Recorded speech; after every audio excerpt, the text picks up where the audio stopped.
প্রিয় প্রবাসী স্বামী, লিখলাম রমজানের চিঠি। বছরের পর বছর ওই দূর প্রবাসে থাকেন, কোনো একটা রমজানে আপনি বাড়িতে আসেন না।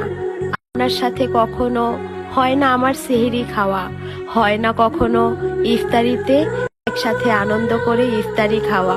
তবু আমার দুঃখ নেই, আপনি শুধু ওই দূর প্রবাসে ভালো থাকেন।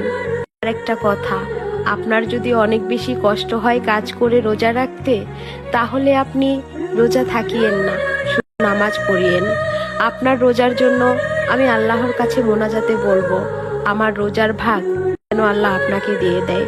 খুব ভালোবাসি আপনাকে, আপনাকে ছাড়া মৃত্যুর পরে জান্নাতেও আমি যেতে চাই না, কারণ আপনাকে ছাড়া যে আমি বড়ই তৃষ্ণার্ত। এই পৃথিবীতে আপনাকে ছাড়া বছরের পর বছর আমার থাকতে হচ্ছে।